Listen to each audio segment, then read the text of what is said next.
समाज में कुछ बुरी चीजें भी आ रही हैं तो हमें उसको बहुत कंट्रोल करने की जरूरत है। आप अपने जलसों को मेले ठेले से पाक कीजिए। और कल गैर मुस्लिमों का वो मेला देख करके मुझे ऐसा लगा कि वो हमारे यहाँ जो जलसों में जो मेले की कैफियत है वो गैर मुस्लिमों ही के जरिए आई है। मुझे मौजू मिला है ज़कात की। ज़कात है क्या? ज़कात इस्लाम के उन 5 पिलर्स में से एक चीज है जिसके ऊपर इस्लाम की बुनियाद है। सही बुखारी की 5वीं हदीस जो बच्चों को स्कूल में रटाई जाती है, मदरसे में पढ़ाई जाती है, छोटे छोटे बच्चे याद करते हैं। बुनियल इस्लाम अला खमसिन, इस्लाम की बुनियाद 5 चीजों पर है। शहादती अल्लाह इलाहा इल्लल्लाह व अन्ना मुहम्मद रसूलुल्लाह, अल्लाह ताला के सिवा कोई इबादत के लायक नहीं, मोहम्मद सल्लल्लाहु अलैहि वसल्लम अल्लाह के रसूल हैं। पहली चीज इसकी गवाही देना। व इकामिस सला, नमाज कायम करना। व ईताइज ज़का, ज़कात अदा करना। व सौमी रमजान, रमजान का रोजा रखना।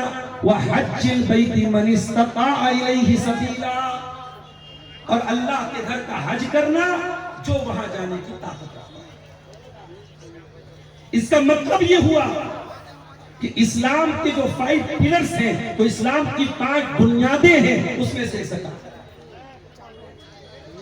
और ये बात नोट कर लीजिए, अगर कोई मुसलमान ज़कात का इनकार कर दे, वो ये कह दे कि मैं ज़कात को नहीं मानता, वो ये कह दे कि ज़कात फर्ज नहीं है, तो वो इंसान काफिर हो जाएगा। बिल इत्तेफाक वो इंसान काफिर हो जाएगा, मुर्तद हो जाएगा। ज़कात अगर कोई इनकार कर दे वो काफिर हो जाएगा। और अगर कोई ज़कात नहीं देता है, ज़कात उसके माल के ऊपर फर्ज है, उसके पास इतना सोना है, इतनी चांदी है, इतना गल्ला है, इतना माल है जिसके ऊपर ज़कात फर्ज है, और फिर भी वो ज़कात नहीं देता है, उसका अंजाम क्या होगा? ये कुरान से पूछते हैं।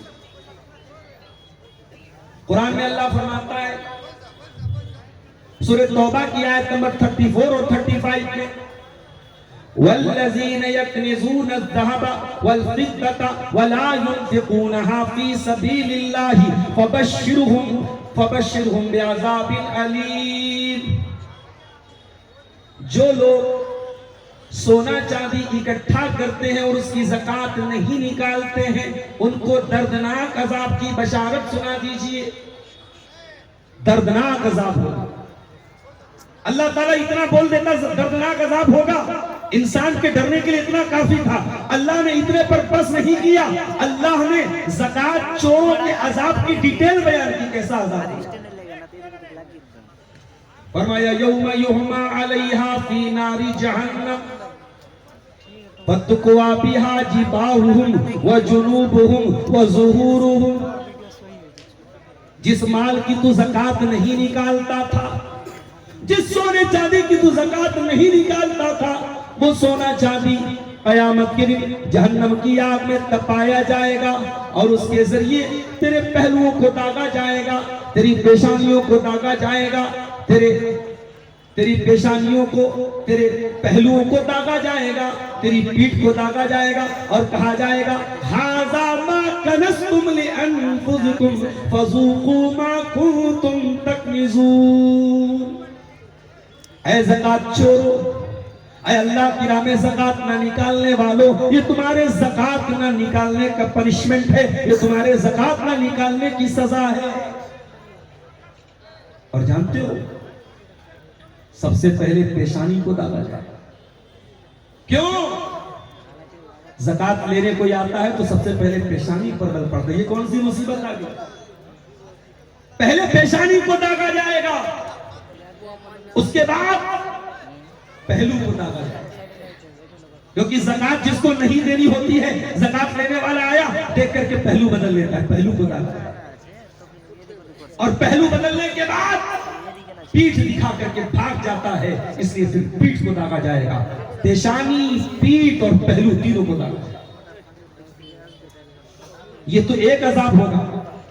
अभी इतने पर बस नहीं है, एक और अजाब होगा।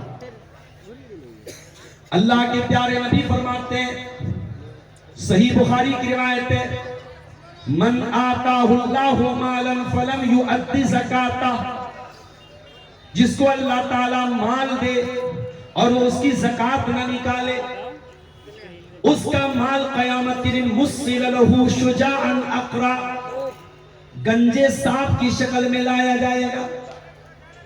अच्छा सांप, अभी आज एक साहब मसला पूछ रहे, उनके घर के आसपास सांप बहुत नजर आ रहा है। सांप का ज्यादा नजर आना ये इस बात की अलामत है कि इंसान के घर के आसपास अगर बहुत ज्यादा सांप नजर आ रहे हैं, ये जादू की अलामत है। और उलमा ने लिखा है, अगर किसी को ख्वाब में बहुत ज्यादा सांप नजर आए तो ये इस बात की अलामत है कि उसके दुश्मन बहुत ज्यादा हैं, उसके खिलाफ कोई बहुत बड़ी दुश्मनी और चाल चली जाए।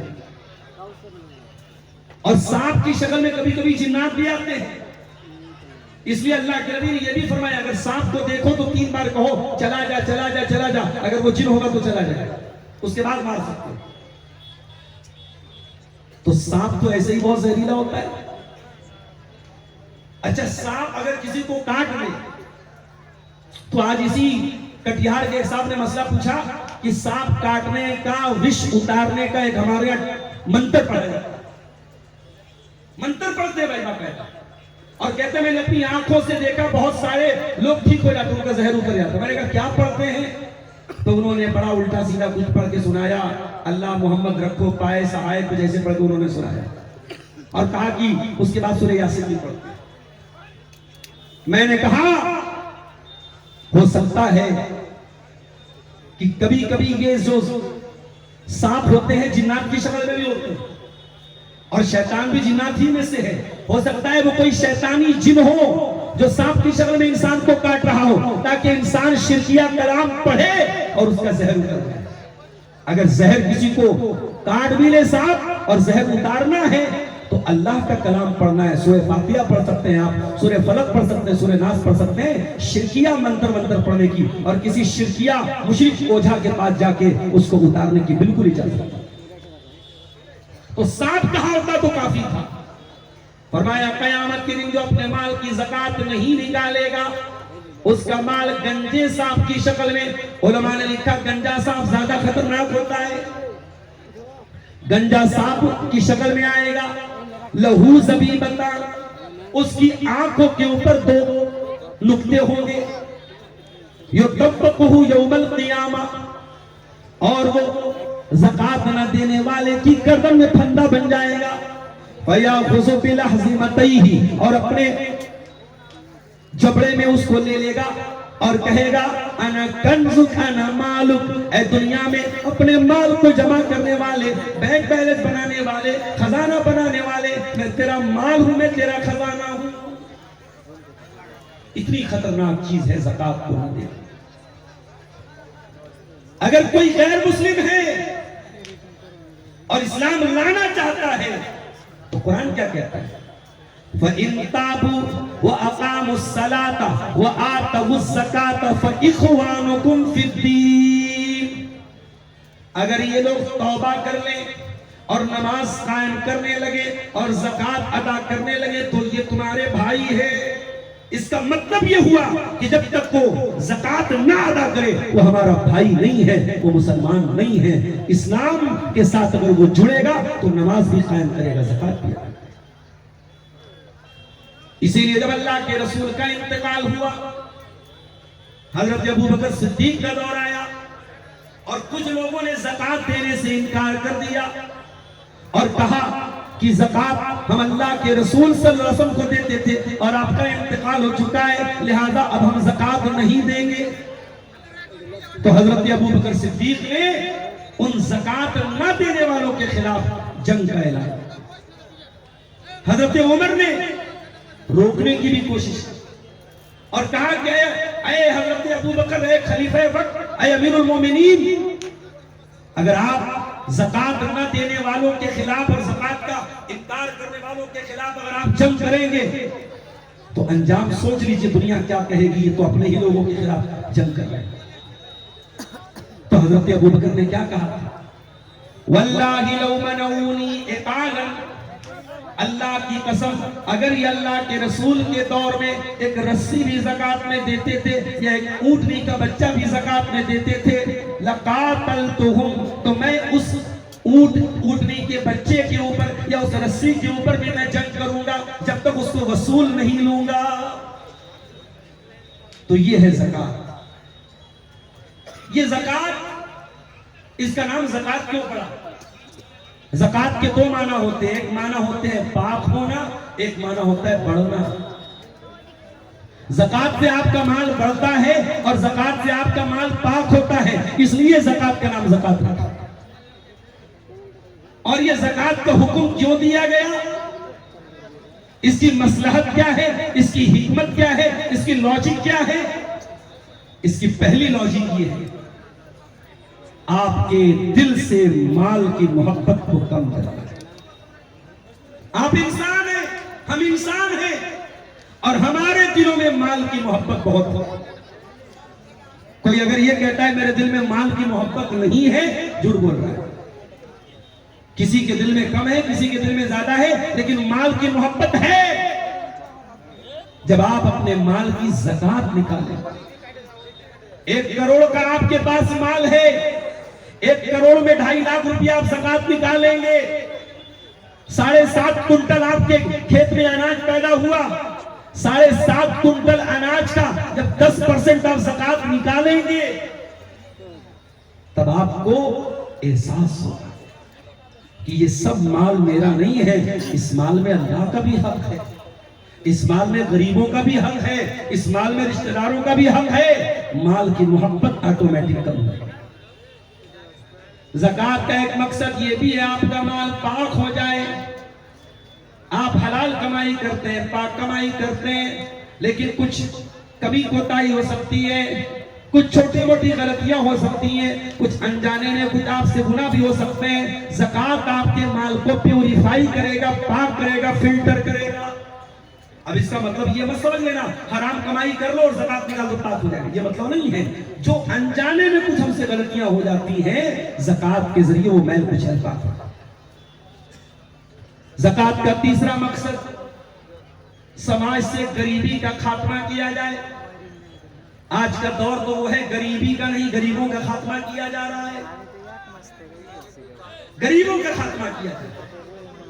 आज बड़ी बड़ी बातें करने वाले स्कीमें निकालते हैं, लेकिन आप गौर कीजिए, हर स्कीम का फायदा अमीरों को मिल रहा है और गरीब बेचारा कल भी गरीब था, आज भी गरीब है और दिन ब दिन गरीब होगा। ज़कात समाज के उन गरीब तबके की मदद के लिए रखी गई है जो अपनी आजीविका के लिए, अपनी जीविका के लिए, अपनी छोटी छोटी जरूरतों के लिए मोहताज है। किसी के पास रहने को घर नहीं है, किसी के पास खाने को खाना नहीं है, किसी के पास पहनने को कपड़ा नहीं है। ये ज़कात उन गरीबों की मदद के लिए। और ये भी याद रखो, इस ज़कात का एक मकसद और भी है, और वो मकसद ये है कि समाज में अगर कोई ऐसा इंसान है जो है तो मालदार, मगर किसी एक्सीडेंट की वजह से, किसी दंगा फसाद की वजह से, किसी चोरी की वजह से बेचारा परेशान, वक्ती परेशान हो गया, उसकी मदद भी आप ज़कात की रकम से कर सकते हैं। ज़कात किसको दे सकते हैं, ये बहुत बड़ा मसला है। आइए कुरान से पूछते हैं, ज़कात का हकदार कौन है, ज़कात के मसारिफ क्या हैं। अल्लाह ने फरमाया सूरह तौबा के अंदर, सूरह तौबा की आयत नंबर 60 के अंदर, आयत नंबर 60 के, इन्नमस सदकातु लिल फुकराई वल मसाकीनी वल आमिलीना अलैहा। ज़कात फुकरा को दे सकते हैं, फकीर को। फकीर कौन है? जिसके पास माल ना हो, जिसके पास दौलत ना हो, मोहताज है, जरूरतमंद है, चाहे वो मांगता हो चाहे मांगता ना हो। वल मसाकीन, और ज़कात की रकम से मिस्कीन की भी मदद कर सकते हैं। मिस्कीन के पास माल है मगर इतना नहीं है जितने उसकी जरूरतें पूरी हो जाए। फकीर वो है जिसके पास कुछ नहीं है, और मिस्कीन वो है जिसके पास है मगर जरूरत भर का नहीं है, उसकी भी मदद हम ज़कात से करें। वल आमिलीना अलैहा, और ज़कात की रकम उसको भी दे सकते हैं जो ज़कात वसूलने जा रहा है। ज़कात वसूलने वाले की सैलरी, उसका पैसा भी ज़कात की रकम से दिया जा सकता है। वल आमिलीना अलैहा, उसके बाद फरमाया